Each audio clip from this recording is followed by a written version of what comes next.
Hello everyone. आज का हमारा विषय है सर्वनाम। विकारी शब्दों की तरह ही संज्ञा के बाद सर्वनाम आता है। अब देखिए सर्वनाम किसे कहते हैं। संज्ञा के स्थान पर प्रयोग किए जाने वाले शब्द सर्वनाम कहलाते हैं। जैसे एक एग्जाम्पल से समझिए, मोहन आज स्कूल नहीं गया, उसे दिल्ली जाना था। फर्स्ट वाक्य में मोहन व्यक्ति का नाम हो गया और दूसरे वाक्य में उसे, ये क्या आ गया, एक सर्वनाम शब्द आ गया। इस प्रकार सर्वनाम शब्द कुल हमारे हिंदी में कुल 11 मूल सर्वनाम होते हैं। जैसे मैं, तू, यह, वह, आप, जो, तो, सो, कौन, क्या, कोई, कुछ आदि प्रमुख सर्वनाम है। सर्वनाम भी संज्ञा शब्दों की तरह विकारी शब्द हैं, अर्थात वचन और कारक के आधार पर इनका रूप परिवर्तन होता है। जैसे मैं का मेरा, मुझे, मेरी, है ना, हम, हमारा। इस तरह से सर्वनाम शब्द का क्या हो जाता है, लिंग और वचन के आधार पर रूप परिवर्तित हो जाता है। अब सर्वनाम के मुख्य 6 भेद होते हैं। पहला हमारा पुरुषवाचक सर्वनाम, निश्चयवाचक सर्वनाम, अनिश्चयवाचक सर्वनाम, प्रश्नवाचक सर्वनाम, संबंधवाचक सर्वनाम और निजवाचक सर्वनाम। ओके, तो पहला हमारा आता है पुरुषवाचक सर्वनाम। देखिए पुरुषवाचक सर्वनाम, पुरुष अर्थात व्यक्ति। इसमें क्या होगा, बोलने वाले को वक्ता, सुनने वाले को श्रोता। ठीक है, तो इसमें बोलने वाला, सुनने वाले और किसी अन्य जिसके बारे में हम बात कर रहे हैं या करने जा रहे हैं, उनके लिए पुरुषवाचक इन शब्दों का प्रयोग होता है।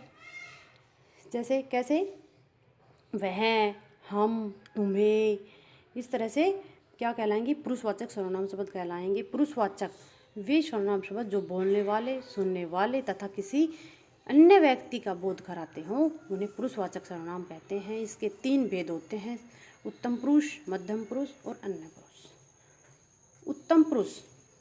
उत्तम पुरुष में देखिए, जिन सर्वनाम शब्दों का प्रयोग वक्ता, बोलने वाले व्यक्ति के लिए होता है, मतलब क्या, खुद के लिए, उत्तम खुद के लिए प्रयोग करता है। जैसे मैं, मेरा, मैंने, मुझे आदि।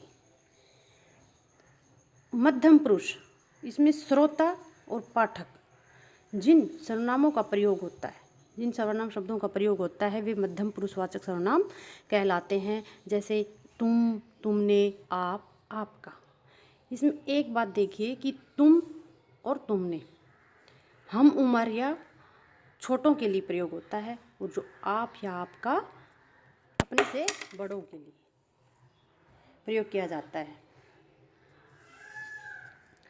अन्य पुरुष, बोलने वाला जिसके विषय में कुछ बातचीत करता है, उसके लिए प्रयोग किए गए सर्वनाम शब्द अन्य पुरुषवाचक सर्वनाम शब्द कहलाते हैं। जैसे वह, वे, उनका, यह।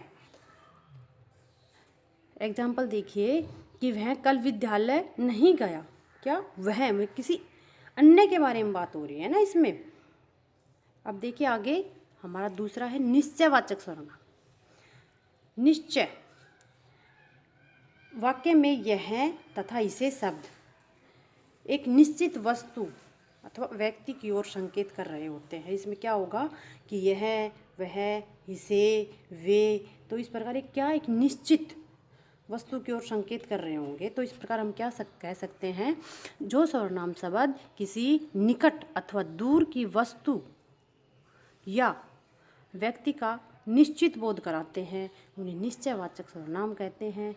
ये होते हैं यह, वह। इस प्रकार एक एग्जाम्पल से समझिए,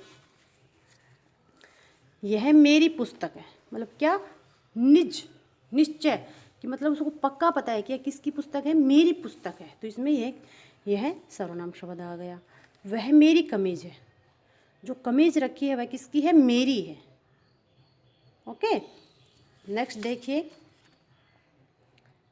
अनिश्चयवाचक सर्वनाम।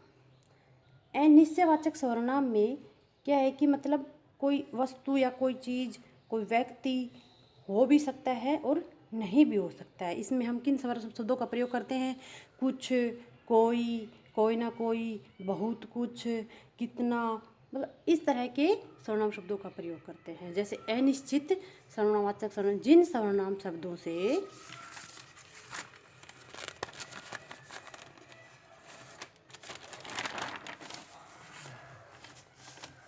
किसी वस्तु या व्यक्ति का निश्चित बोध न हो, वे अनिश्चयवाचक सर्वनाम कहलाते हैं। जैसे कोई, कुछ, बहुत।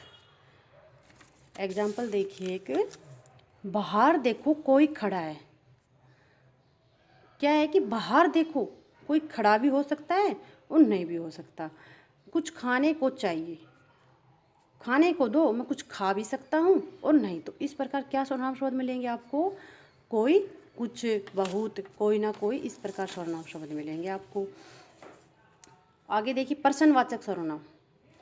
प्रश्नवाचक, इसमें वाक्य में क्या, किसने शब्दों का प्रयोग किया जाता है। किसी व्यक्ति अथवा वस्तु के विषय में क्या प्रश्न पूछे जाते हैं, अतः वे प्रश्नवाचक सर्वनाम कहलाते हैं। जो सर्वनाम शब्द किसी व्यक्ति, वस्तु अथवा स्थान के विषय में प्रश्न का बोध कराते हैं, वे प्रश्नवाचक सर्वनाम कहलाते हैं। जैसे कौन, क्या, किसने, किसे, कब, इस तरह से क्या होगा, एक प्रश्न पूछा गया। इसमें देखिए, तुम्हें यह उपहार किसने दिया। इसमें किसने क्या है, एक प्रश्न पूछा गया है कि तुम्हें ये उपहार किसने दिया। नेक्स्ट देखिए, कौन है वहाँ। कौन मतलब प्रश्न पूछा कि वहाँ पर कौन है। ओके। निजवाचक सर्वनाम। निजवाचक में संबंधवाचक सर्वनाम, जो सर्वनाम शब्द वाक्य में आए किसी व्यक्ति, वस्तु, स्थान या दूसरे संज्ञा सर्वनाम शब्दों से संबंध बताते हैं, वे सर्वनाम संबंधवाचक सर्वनाम शब्द कहलाते हैं। संबंध, जैसे देखिए एग्जाम्पल से समझिए, जो परिश्रम करेगा वह सफल होगा। क्या? जो परिश्रम करेगा वही क्या होगा, सफल होगा। जिसकी फसल अच्छी होगी उसकी आमदनी अच्छी होगी। फसल अच्छी होगी तभी क्या होगी, आमदनी अच्छी होगी। आगे देखिए निजवाचक सर्वनाम। निजवाचक, इसमें वाक्य में अपने आप से, स्वयं से, खुद से अपनापन बता रहे होते हैं ये शब्द। जो सर्वनाम शब्द वाक्य में कर्ता के साथ अपनापन प्रकट करने के लिए प्रयोग किए जाते हैं, वे निजवाचक सर्वनाम कहलाते हैं। जैसे अपने आप, स्वयं, खुद से जो बातें हो रही हैं वो क्या है, निज। अपने आप पर जो बात हो रही है वो क्या है, निजवाचक सर्वनाम कहलाता है। जैसे उसे छोड़ दो वह अपने आप चलेगा, है ना। इस प्रकार देखिए, आप खाना रख दो मैं स्वयं खा लूँगा। तो स्वयं जो काम कर रहे हैं हम, वो क्या हमारा निजवाचक सर्वनाम है। ओके।